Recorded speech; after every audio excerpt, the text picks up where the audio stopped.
thank you so much for joining this conversation with me today. I couldn't think of anybody else I'd want to kick this series off with. I'm going to have a cast of characters following you, many of whom you know, Yep. and we will make sure that over a beer at some point we are very critical of their performances. Well, thanks for having me, and I'm glad to be your inaugural guest. I think you bring a really unique perspective. So before we jump into some of the meat and potatoes of the question, let me tell you what we're sort of trying to do, and then I would like you to share with everybody your background because it's Sure. it's it's it's very unique. This first leadership series that we're going to do is really going to focus on this question. AI will be in the conversation, I promise. hmm How can we have a hmm conversation without AI? But it's Right. it's really about productivity, throughput, and operational excellence. Because over the last, I would say, 6 months, my C-suite conversations have focused a lot on the frustration that they're having. That even in this environment of relatively low volumes, where hmm they're right-sized, they're still not seeing the productivity and profitability Yep. in their back office that you would have expected when they're not, behind the eight ball, so to speak. So, this has been a topic I've been really interested in for a long time, is to try to figure out how to marry this notion of modernization with operational excellence and kind of what are the real issues? Do we even know what the real issues are? Is there any consensus across this industry? So I'm going to be talking to folks from a lot of different walks, and what I hope is that somewhere in the wash, there's a series of themes that represent what 3N Performance and Pragma can bring to the market that we're trying to serve, hmm and make sure that whether it's people, process, or technology, we're actually asking the right questions about the right things. So that's really the intent of this. And then it's also just to create a forum where maybe this we can consistently have a mature dialogue, because I think a lot of times when you go to the conferences and things, it's very vendor slanted. The conversation is vendor slanted, right? We know that. Absolutely, and it's a sales pitch, not a solution session. So that being said, man, would you just mind telling the audience like your background, because it's extremely unique? Sure. So, welcome to the audience. My name is TJ Harrington. I am SVP Strategy for Stewart Lender Services. I am a lawyer by trade. Don't hold that against me. I've been in-house counsel at a number of places, title companies, lender offices, have run operations nationally, and now I run strategy for the Lender Services division. Really have enjoyed being in this kind of integrated environment where we're deploying a bunch of different tool sets in a way that makes a difference for lenders and servicers and for consumers, trying to find a balance between the right tools and affordability. And Henry, as you said, it's that alchemy of efficiency. What can we do to drive outcomes, right? Right. Yeah, I started my career Yep. in 2005. Actually, if I really want to like age myself, I started at 15 years old at a registry of deeds office in Worcester, Massachusetts, making copies at the courthouse there, learning real property records, learning what it was like to title search, literally hammer and chisel on stone, going paper records, and got to experience the digitization of those records and what that meant for the community and the efficiencies it drove, and just learning the whole life cycle of real estate from the ground, like really from the ground. And ended up going to law school, ended up becoming a real estate practitioner, and it got out during the teeth of the mortgage foreclosure crisis, and really built my legal practice legs, doing foreclosure work and REO work and helping investors divest real estate, understanding the title problems and the process problems, and kind of, that's foreclosure is kind of the garbage drain. It catches all the crap from the process, and you got to Right. strain it out and put it back in the market. So, I was the street sweeper for real estate, kind of the crash. Ended up at ServiceLink, where I learned what a scaled national operation could look like, and what the economies of scale could be, and worked in that arena. Worked at Bank of America, worked at LandSafe, worked at Boston National, worked at Mortgage Connect. So all the big names in kind of the national lender services space. And Center, a Blackstone portfolio company, and I was also in the legal department at Finance of America as part of that transaction, and really got the inside scoop on lending, different diverse product sets. I kind of ADHD, where I've bounced around a little bit and kind of been a mercenary in the world, but really picked up a lot along the way, and have been fortunate to end up at Stewart in the Lender Services division working for Beth Fowler. Yeah, I mean, I think they're really lucky to have you, man, and I've seen you in action. So I have to ask you a question. So Yeah. before we jump into some particulars, one of the questions that we put right at the top of our list with our guests is this idea.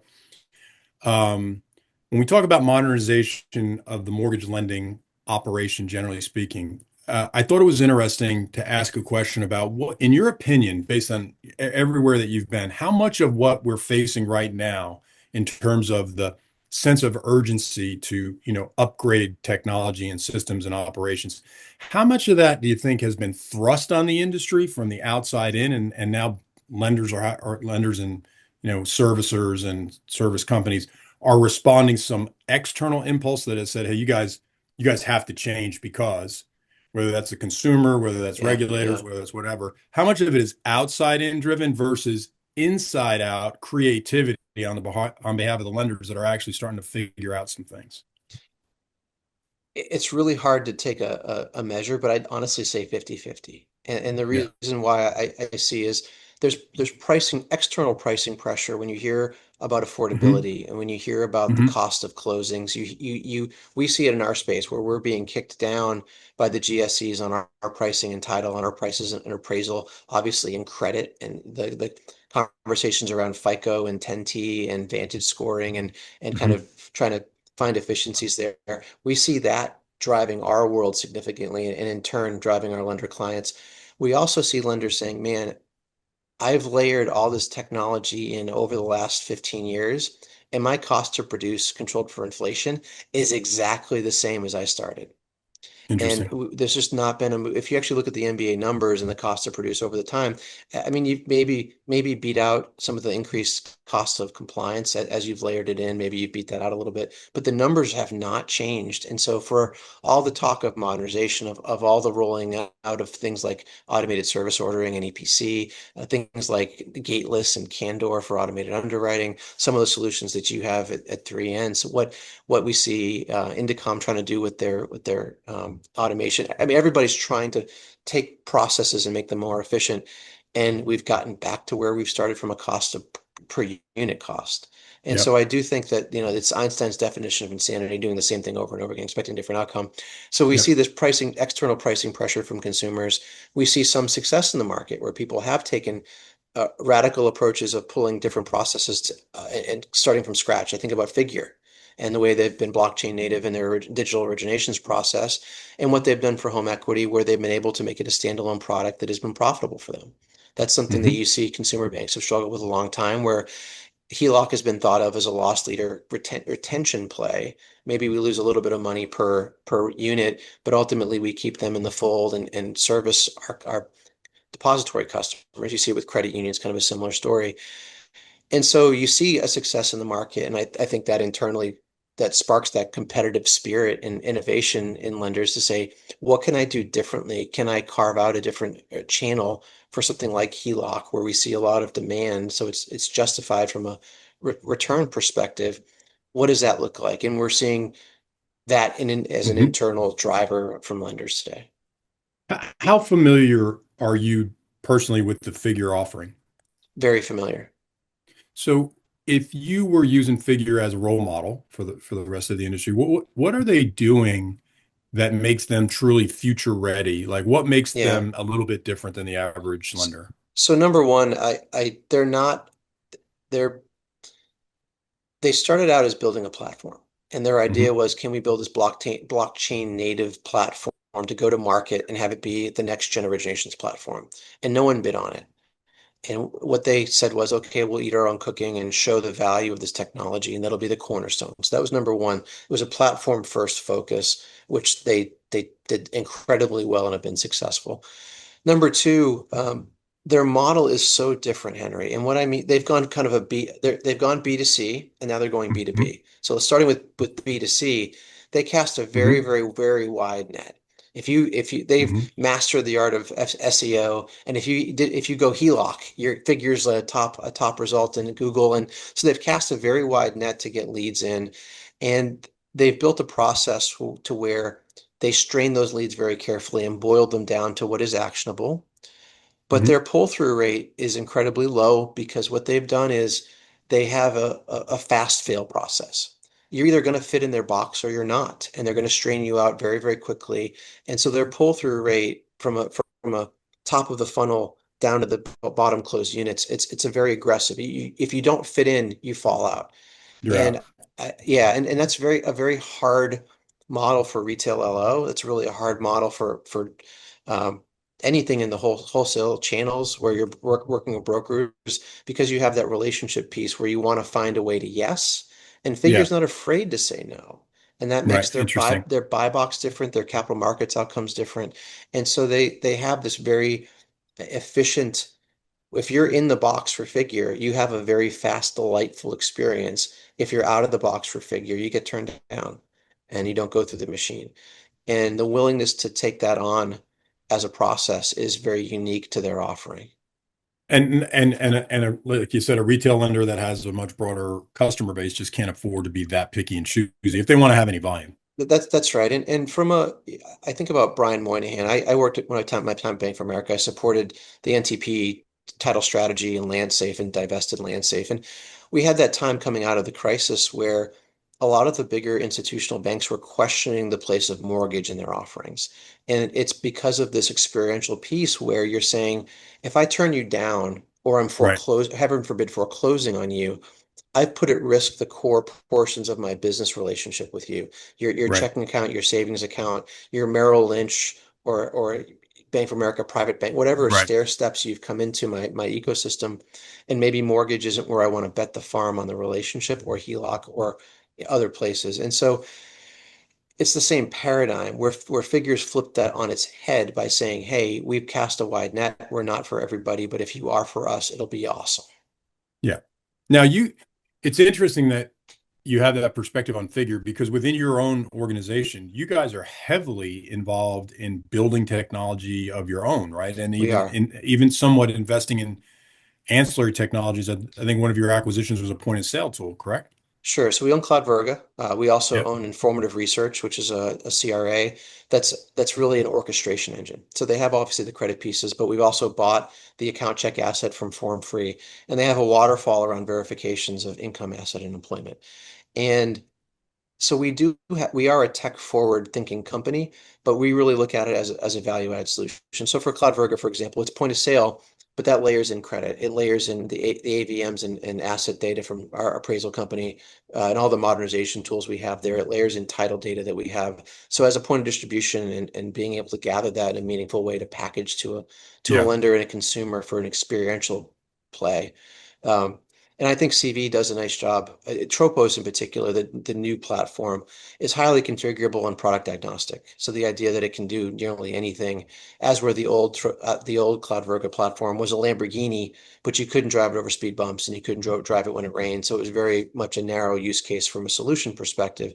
Did it Right. wonderfully, but it only did it in certain circumstances. Tropos Right. is the opposite.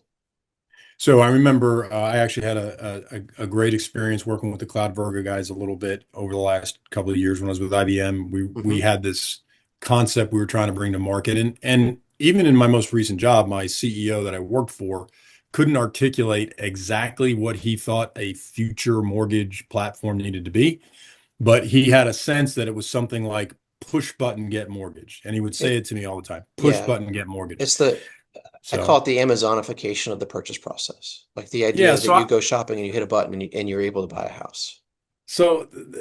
That's a tough thing as the head of technology to take such defined standards like push button get mortgage and make that Yeah. real. Yeah.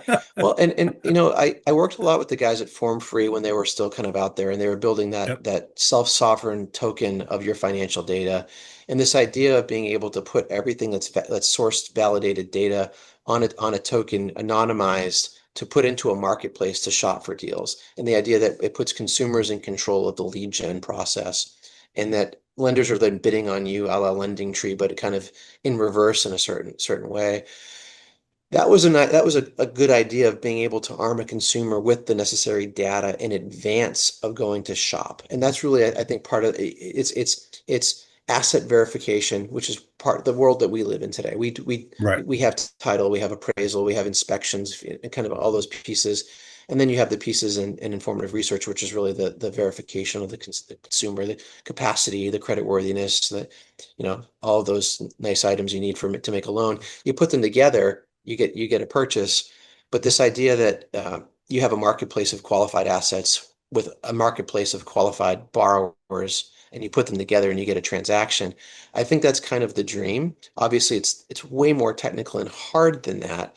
But the Hmm. idea of front loading it in a way that makes the shopping experience, there's more readiness. You bring the LO in before the consumer is shopping. You do the education on product, on what's out there from a mortgage perspective, and then you launch them into the marketplace. Where today you tend to have consumers go, let me get a pre-qual letter, not sure how much that paper's worth. They take that and they're looking around at homes. They're not entirely sure about the quality of the asset. They don't know what the actual ownership cost is because maybe that roof's 17 years old, or that HVAC only has 3 more years of life left on it, or that hot water heater is a model that fails. We know from insurance data that hot water fails after 7 years on average.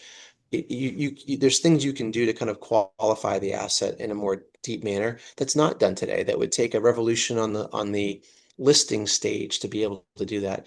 But you look at the availability of data and you see offerings now that are driving more of that consumer shopping Hmm. experience, more visibility and transparency and data readiness from the shopping point at point to have transparency. And you have savvy consumers that are going for a more, I look at my friend Mike Malloy at Sage Home Loans, where he's built a consumer direct process for purchase based on this Hmm. lead gen through Bankrate and having highly intentioned bargain shopping rate process.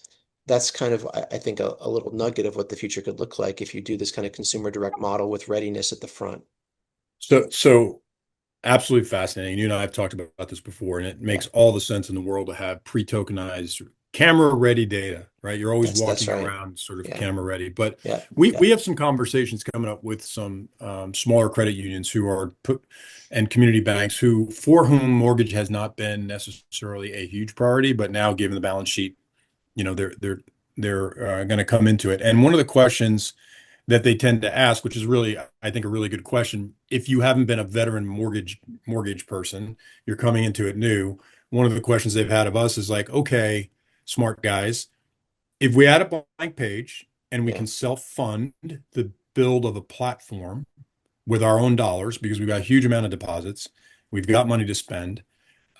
We'd be interested in potentially creating a greenfield, state-of-the-art sort of system because they hear all the war stories from the guys that are yeah, selling into them, right? yeah, yeah, So here's a question, and I'm putting you on the spot here. Um, if you had to name three things you should do really, really well and differently, if you could start from scratch and build kind of a state-of-the-art modern mortgage platform, and they asked you that question, they said, we've got the capital. Tell me three things I absolutely have to build if I want to be, modern, differentiated, and overcome the traditional problems we all face. And I know I'm putting you on the spot here, but are there a couple of things that yeah, jump yeah. top of mind? I mean, number one, it depends on. I don't know what their objective is, right? But if I assume that their first core low-hanging fruit audience is their depositories, the depository relationships they have, Hmm. you've got to know your customer. You've got to utilize the data discipline that you have at your disposal is powerful. Think about Hmm. what you already know about your consumer.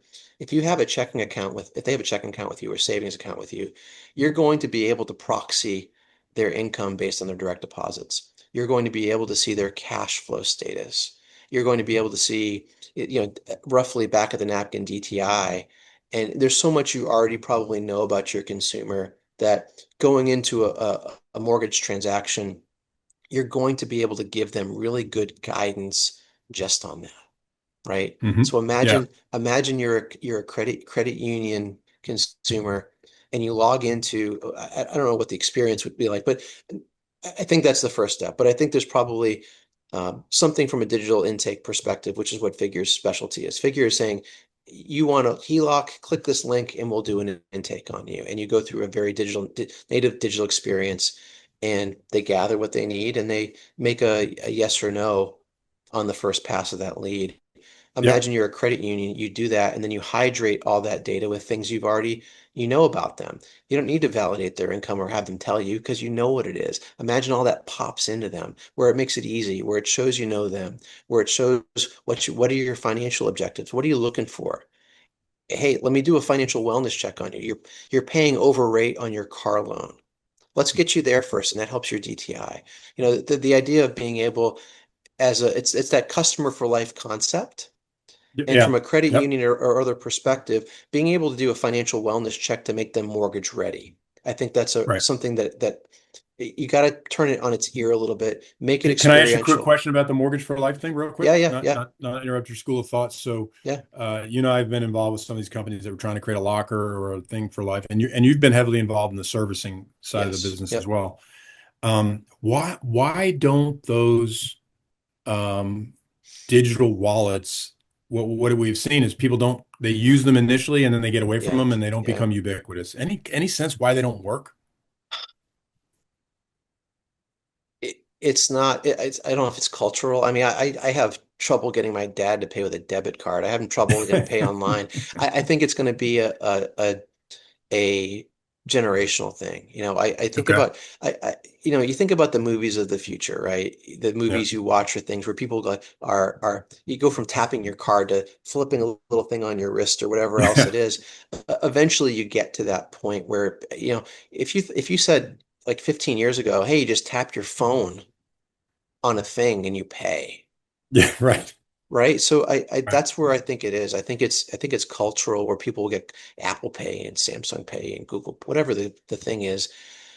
I think we've got to get some core use cases around it that it becomes part of people's daily lives. And then it Do becomes, you think the smaller institutions, TJ, like a credit union or a small community bank, have a better chance of keeping a consumer's eyeballs coming back to their quote service wallet than say a bank? Well, I won't name any names, but like large institutional players. yeah. And I think if they're adding value and Okay. content, and it's always a fight for the eyeballs, right, Henry? Right. It's the fight for the Right. eyeballs. And Right. what is it? You got to add value. I mean, Right. I can't I have been a Wells Fargo customer since 1999 because of Wachovia. I'm so loath to change. So it's been 27 years with Wells. And not to knock on Wells, but they haven't done anything particular for me. And I log in so infrequently through their app or whatever else. And I just make sure, my checks aren't going to bounce. But there's no value in the platform for me. But if I had Right. somebody adding value, if I had a digital experience, if there was things in there that coached me through milestones that was related to what's happening in my financial life, then Yep. eyeballs stay on there, engagement stays on there. You're able to show me the tools and cool things that you've developed for me because you've captured my attention, my digital attention in a very crowded, data-filled world where we're bombarded with everything. We get this ADHD where it's squirrel, Right. Right. but if you keep Give me something I can use and makes my life better. that's right. And it's a difference maker for me. And that's I think the key. I think about the apps that I use on a daily basis. There's the things that add value to me. Yep. And I think that's key where you look at customers for life, you look at the utilities that you can build around that. And it's really about that constant drip of adding value and convenience. And I think that, you know, that's going to be better for you than a 10-second banner ad or YouTube ad or whatever it is that you're trying to get attention and draw on. I think that's a stronger retention and capture retention. Now you have a unique role in the company because I know that part of your job is to stay 100% current with what's emerging out there. Yeah. Yeah, it's hard. So you're on, I I'm noticed that tired, you're Henry. always on, you're on the forefront of everything. So it does raise a question though, and I'm happy to tell you what my bias is, and you can Yeah. please disagree. Over the years, I have been a big proponent of buy versus build when it comes to modernization because I felt like I had witnessed so many, and some of that was informed by coming from large institutions with big bureaucracies where I saw lots of projects overfunded and underdelivered and then in fact never delivered is the way I should say it. I saw it today. Somebody told me I'm not going to name the bank, but I live in Charlotte, so you can fill in the blanks. They're doing their third triple three-digit $1 million LOS transformation in 5 years. They're on. This is Mhm. going to be number three. New team from the outside. They're going to spend. And so I was always a proponent of, you know what, man, there are solutions out there that with the right orchestration and the right experience layer, you can pull together a microservices portfolio that will get you what you need, and you can be very flexible. And I was loud about that for a long time. I switched on that a little bit, and that was after having been the biggest proponent in the world to try to bring a utility to the market when I was at IBM, like a one Yeah. size fits all agency scale utility, which we weren't able to do. However, I will tell you, my 2025, 2026 version, and working closely with my friends at Pragma, where we've been building bespoke solutions using modern microservices technology, Mhm. API first mindset, the speed and the price and the efficiency and the toolbox has gotten to the point where I'm coaching a lot of my guys, consider building again, Yeah. right? Consider building. That being said, you guys do a lot of technology development inside of your firm and you see everything that's happening on the street. What's your thought about build versus buy? You know, I've gone through a similar transformation, and Stewart as an organization, we are a buy it company. We buy going enterprises that we bought Informative Research, we bought Cloud Virgo. We tend to buy things, and that's not a knock on what our internal resources do because we build a lot of internal tools as well. But we tend to build tools internally and buy product silos. Okay. But as we've kind of evolved and 2026 has come out, I think my attitude and the attitude of the company is shifting a little bit, mainly because we've seen what we can do with AI. The Okay. ability to Brian Francis, who heads up account check for us, he's produced some internal tools, built internal tools at a speed that I've never seen before with very little resources, super high quality Mm. outcomes. And Yep. he's getting to the point where we are seeing that's scalable. That it's now not just little microservices. It's not now just a stack of different microservices. It's now not just, little chunks of automation. It's now full assembly line pieces and it's the ability to have scaled coding and quality checks and just the speed at which AI can assist with developing and productivity that I think has changed the economics on building internally with a common set of tools with a great tech partner who's got a base set of skills with some market knowledge and someone that can really dial in the business requirements. Yep. You can Yep. build something very, very amazing on a low dollar amount using AI as an assist for productivity and for code. You know, you have this unique pragmatic approach to the world. That's why I always enjoy chatting with you. I think it might be your legal training, I'm not sure, or your political training, or both. But this is a conversation I just recently had with five CEOs, and I walked away a little bit frustrated. I was at a Yeah, conference and I was on my third AI panel discussion. And what occurred to me, and we were meeting afterwards, is I don't think the use cases for AI and how it's actually going to propel the industry forward is widely understood. I think the majority of yeah, information that a lot of decision makers get is from vendors who have come up with a thin slice solution or trying to promote it. yes. And so let me ask you, man, like I consider you a resident domain expert, no doubt about it. Um, as it pertains to your world and the title world and legal world, but also more generally, what do you think are the highest and best uses of AI that an executive should be thinking about spending money on and maybe not spending money on because it's a bright, shiny toy, but it may not be the biggest dividend? I so I'll couch that a little bit differently just for this. We have seen in the last 10 to 15 years in the vendor space, and I'm a vendor, so I know, but I see it in my partners and people and things that have come along. We've seen whatever shiny object that was promised to revolutionize the mortgage world. And lo and behold, we've implemented them and not gotten the ROI. The cost to Yep. fulfill has been exactly the same. Yep. And so I couch AI in the same terms. I do. It's the next shiny thing. Blockchain, blockchain. Where did that go? I think blockchain has great use cases, but it's not yet the runway and the ramp to deploy blockchain appropriately has not been fully built. AI is the same way. I look at it as an initial lowest hanging fruit of saying AI expands the capabilities of your most productive people. It makes your smarter people smarter and more capable. The automation and the grind of a day is made less so, and I'm able to boil down the tasks and things I must accomplish to just the things that need my human power. And it enables my decisions, it enables my productivity. And that is the lowest hanging fruit as a starting point. There's no magic widget, there's no magic solution, there's no AI tool that revolutionizes it. It makes your people better as a starting point. And I think when you approach it that way, you get that ROI much, much quicker because it enhances one of your best tools already, your human capital.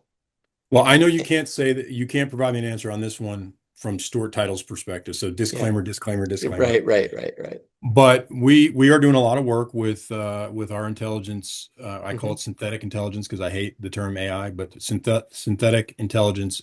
We call them digital workers. Yeah. And one of Yeah. our digital workers we're introducing into underwriting is our title agent. Yep. We have a digital agent that reads the title report, reads the title insurance, reads all the information, and has been trained as to what contextually is actually important in that large document set and data set and what's superfluous based on what an underwriter needs to do.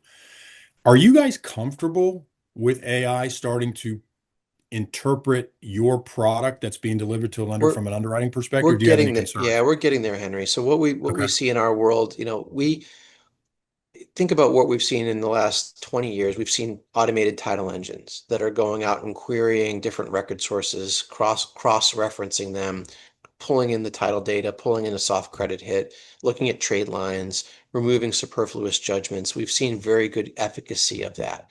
And that's more just a waterfall of data and match and appending. It's standardizing of the data, and then matching, appending, and kind of removing and running through rule sets.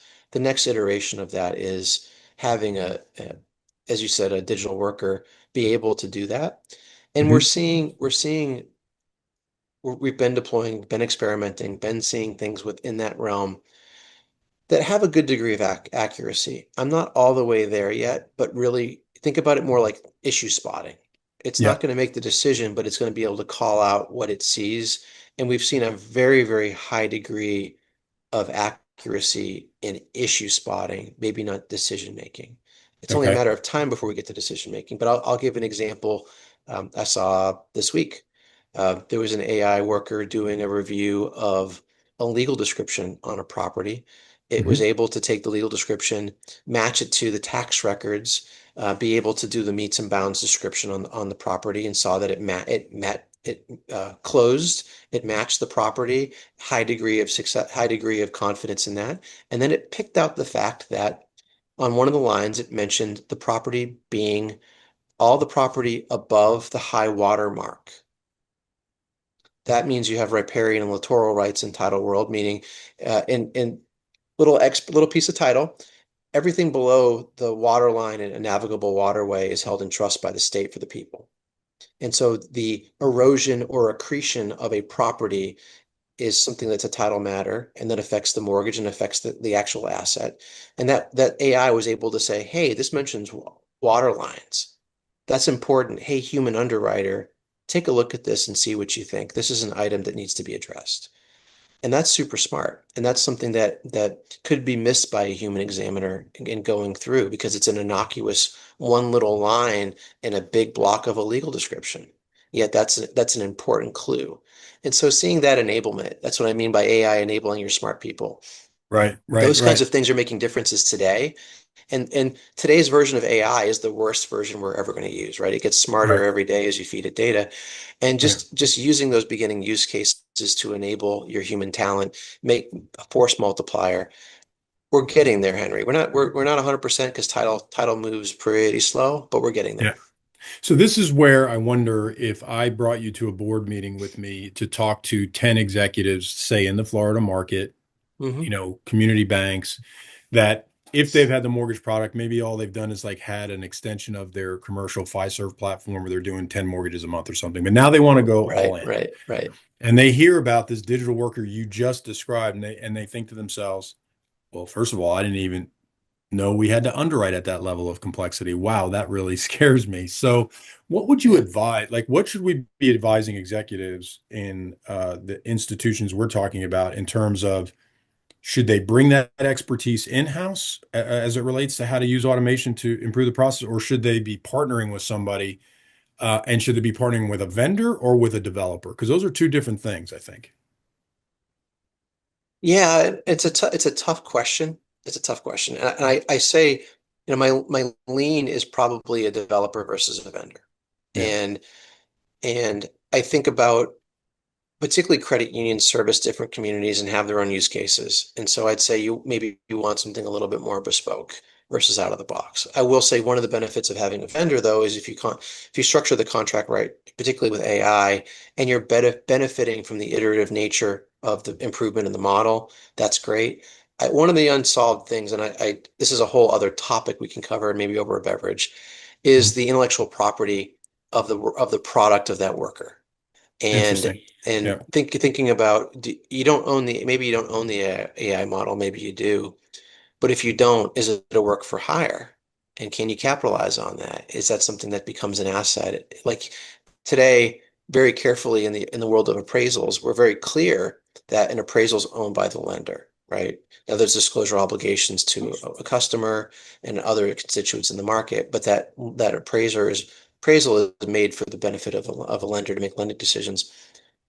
What if I layer in AI tools that change things within the appraisal? Have I violated a appraisal independence? Use Pat Faria. Who owns the work product? It used to be the appraiser, and the appraiser would assign it as a work for hire. But now I've put a digital worker in there doing QC or correcting things. There's a lot of questions about intellectual property that I haven't solved for you. So my lean right now is to say work with a developer who develops something for you that you own the model on, is able to do maintenance, is able to instill discipline within your organization on it, culturally get the adoption, and then continue forward. That's still an early lean because That's I fair. worry about that issue. Yeah, I think that's super fair, and I think one of the I'm going to ask everybody that comes on the show this question, and I'm saying it's 2030 because I do think you're right. The worst version of any emerging technology we'll ever experience is today Is today. because it's coming really fast, and so some folks have been asking me, well, geez, that really scares me. Should I be investing for 2026, 2028, 2030? Is 2030 just too far out there? And if I'm making investment decisions right now, and there's kind of this built-in obsolescence that I'm going to have to deal with, then what are the three things maybe as I think about fast forward to 2030? Um, as an executive, what should I probably be thinking about is going to be almost a must-have in a modern platform versus where we are today?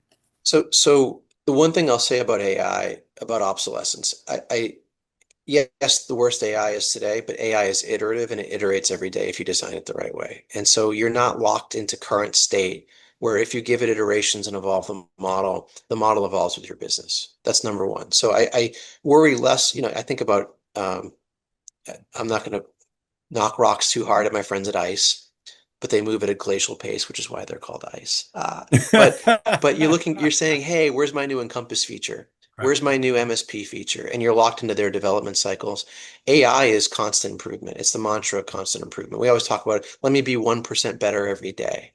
And I think AI to a certain extent incorporates that mantra into the operating model, where if it does tasks and you design it the way it should, the way it includes whatever models you're designing it against, it does iterate to get better. And so I think about maybe there's a break point where there is a quantum leap forward, but if you deploy AI early and let it iterate, you are theoretically getting better on a more frequent cycle. You're not waiting for that next jump. So I worry less about obsolescence and say, man, I begin to get more efficient and better at it. There's less ghosts in there. The checker activities go down. I have a great governance routine. I have a great QA/QC. I manage it like I would a human process. And then as I see it iterate over time, I'm not saying I pull controls out, but I see the results dramatically increasing and getting better over time to where I have that confidence and can scale against it. That I think is the key. So you're bullish on it. You would say to an executive, don't hold back, have a multi-generational iterative approach, but go ahead and get started. I would, yeah, I would. Yeah. And that's for me using AI model. Henry, I asked an AI model a complex legal question on title insurance licensing, comparing different states for domicile and what my use case is based on X amount of revenue for title policies and this whole structure. And it gave me the right answer. I knew what the answer was. I wanted to see if it could do it. And I went, damn. Yeah. And I've been practicing law for 21 years in the title space for a long time. And it's, it was enough to scare me and go, It, wow. yeah, I mean, we are deep into it on our side. We are Yeah, yeah, taking one of the things that we're doing is we're taking our domain expertise and creating a finite corpus of possibilities under the rules logic. So as opposed to yep, going out to ChatGPT and say, go see what the world thinks about Fannie Freddie guidelines, we think we know what that terminal data set is. And yeah, so we're containerizing the search, and that's allowed us to move sort of really quickly. But one of the things I have to say I've been guilty of this in coaching lenders, because lenders are sometimes banks, sometimes they're credit unions, sometimes yep, they're independent mortgage yep, banks. Plan Bs, yep, And I get coached all the time by my friends at Pragma that some of our lenders have institutional needs outside of just making a mortgage. yep, And do we really understand what those use cases are? Because that affects profitability and customer service and capability as well. And so, given the fact that you work for a large institution, you guys got a lot of legs in the sand there. Do you guys talk as executives about just sort of enterprise areas where you'd like to see technology modernize what you guys do every day? And I'm not talking about title searches and yeah, and yeah, and yeah. that sort of thing. Yeah. Yeah, so I mean, we're a co-pilot shop. We use it daily productivity. I can't tell you how many AI note recorders have had to edit out my bad words on phone calls on video Teams calls, but we use it. We do use it on a day-to-day outside of just the grinding of production. We use it as Okay. an internal tool, and we talk about things like, can we go to agentic AI? Can we reduce the amount? I mean, for years and years, it's, hey, I can't, let's reduce phone calls by having emails. And now it's, hey, let's reduce emails by having phone calls and have those phone calls answered by agentic AI, because the agentic AI can query our title production system and tell you a file status. It has the intelligence to do that. Can we do that? We talk about ways of transforming our business operations outside of just the grind and the data management, and like really go, can we do these kinds of things to make our business different and have productivity and do a better customer service experience that is core and experiential to being a part of Stewart Title? Now, do you have a Microsoft pilot guru who works with you guys and says, "Let me show you some shortcuts, best practices, that sort of a thing"? We do, and for our world, for Splendor Services, my good friend and colleague Marvin Stone has been the kind of person who's kind of got that bull by the horns, has been to different Okay. sessions with Microsoft, has worked with them and their power tools and some other items. And, Marvin works with me on a day-to-day basis to productize a lot of the things that we do today. And our speed of product delivery has drastically increased because I go, man, I'm a lawyer, but I'm also the Department of Crazy Ideas. I'll be struck by something and go, man, can we do this? And how fast to an ROI on it if we productize it? How fast to market can we get? It's existing data repackaged in a way that's meaningful for our customers. What can we do to deliver this back in a way that's ingestible or whatever delivery path? And Marvin's like, hey, let me see what I can do. So he's taken data sets through Power Tools and produced a product out of it in Interesting. days, days Interesting. with and just little things like that where we are able to solve problems in a meaningful manner with an AI enabled solution. So you have That's you powerful. have an internal guru who you assign that to, and that's his full-time job. Not a full-time job, but that's one of his responsibilities. One of his responsibilities, and we've invested in having people on staff that have mastered their way around AI. I wouldn't use the word guru, but maybe we're getting there. But the idea Yeah. that they're conversant with the tools as a business tool that lets us do things on a day-to-day that are difference makers in how we run our operations, how we run our So, business.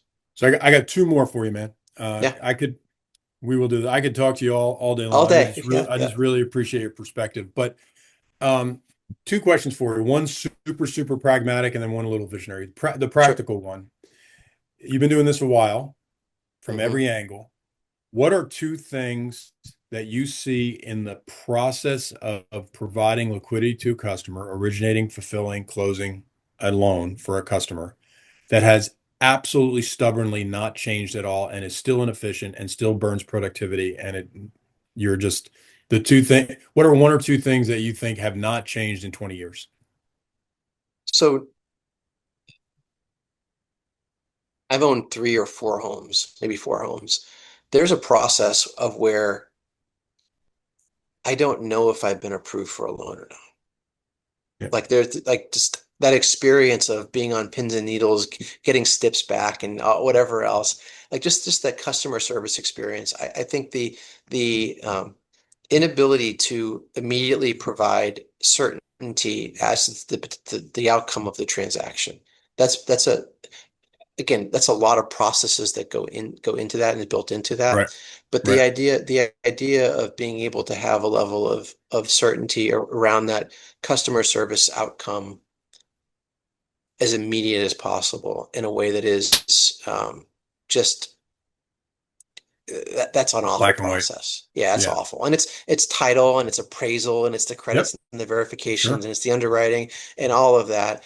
I'm not saying that you need, hey, let's do a pizza tracker, which is what the answer has been. Like, Right. that's just, I hate that. I hate it. But it's better than a black box, which is what Right. it started out Right. as. It's, you're taking the paper forms and, Right. carbon paper and the whole, hey, is this approve the stack today? Like bad stories, but we've not necessarily transformed that customer service experience, which is why when I talk about the Amazonification of the purchase process, why that's so key, because you're qualified, you know what you can do, and the shopping experience, and that you if you push the button, you got the house. That's I think the revolution. So less processes, but really the experiential piece of the order of operations that we do. It's hard coded in part because of regulation, Right. about a good faith the good faith estimates, loan estimates, and the programs and the shopping and all the things we're supposed to do there to drive customer service experience. There's got to be a better way to skin that cat to make it actually a good customer service experience. What about the process of actually getting the loan um, closed? The actual closing process. Any Yeah. thoughts on that? We own a company called Notary Cam, and Mhm. it's been combined with Signature Closers, so we have a signer's choice product. So this isn't a steward pitch, but we've done that because we had this idea of having terrestrial mobile notary. You can close in office, you can close in an attorney shop, you can close notary, you can close with a hybrid, you can close with a full iPen, or you can close with a RON transaction, right? That's the full suite of choices that you get. And the idea really is that RON is the end state where you have a remote online notarization where you say, hey, I'm ready for my notarization. You push a button, a notary comes on there, and it's a fully digital transaction. And bam, you have a mortgage at the end of it. That's so few files. And there's a myriad of reasons for it. A lot of it's complexity in the secondary market, a lot of it's uncertainty on ID verification, some fraud issues. We've not had a lot of those tested in foreclosure. There's all these things that we have to do around that signing ceremony and other pieces of it that we saw the presidential executive order the other day about pushing digitization. That's a good start. But we Right. really that part is still very manual, and we've maybe moved to hybrid, and we're getting maybe a little bit of iPen, but that last mile problem in the actual closing is still archaic. So And if you were one of those credit unions or banks I was talking about, do you think it would be a good idea for anybody designing their process to push the envelope on digitization? absolutely, Yeah, absolutely, I would start digital first. digital first. I would have paper or iPen or hybrid or iPen be the exception process, and RON being the starting point, particularly if it's balance sheet stuff. I think the speed to market, the fact that you have control and virtually no defects in the signing or the control of the closing process and Yeah. execution of documents, that little out in the real world execution problem is a source of so many defects that causes buybacks or discounts on pool sales. You've eliminated that from your process. So you would push the envelope and start as digital as they could from day one. Absolutely. Absolutely. Awesome. Well, brother, man, an hour goes fast when you're talking to somebody that's as smart as you. I wanted to say before we leave, thank you so much. I appreciate it. You know, I haven't done a lot of these. I'm going to learn. I'll probably hopefully get a little bit better at this as time goes on, but I think there's a lot of rich content in here. That's a great conversation, Henry. Thanks for kicking it off. And I hope our audience gets a lot of value out of it. I'm going to leave you with one last question because I told you I Yeah. had two. Yep. If you and I are at the secondary marketing conference in whatever city it will be in the future, say 2031, Hmm. 5 years from now, who are the dominant winners in our industry from a technology and services and support? We know who they are today. We have the ICEs of the world, and we have the blends of the world, and we have the 5 years from now. Is it a different? Who are the winners? Who's up I there? mean, Who's it's going to be making the money? Stewart, Henry. Henry, it's going to be Stewart. Come on now. All right. No, I don't know. And I think one of the things about AI and the environment that we're in, I mean, think about what NVIDIA was 10 years ago. They were a graphics card, Right, sleepy graphics card maker, right? You think about the right, where Intel was, top of the right, world. And that's 7 years ago. That's 5 years right, ago. right. The horizon and speed of change and the complexity that's happening today is so fast that it's really, really hard to predict the winners in the future because what's catching this the speed of iteration is beyond what I could imagine. I worry about I have a 17, almost 18-year-old, he'll be 18 in about 2 weeks. I can't imagine the speed of the information he's going to have to be able to ingest, process, and be successful against because of what's happening now, where that speed is sped up beyond. And I I think think it that might be the tagline from this whole conversation that you just ended with. I think speed, agility, iteration. He who can keep up, that may be who wins. that's exactly that's the underlying thing, right? That's Yep. it. And that's the message for the future. And it's I think you invest now to be able to do those things and put yourself in a position to maybe not future-proof your business because maybe there is no such thing, but to put yourself in that mantra of constant improvement, the ability to deliver speed and agility, the ability to change on a dime, build that into your business model, and I think you'll be successful.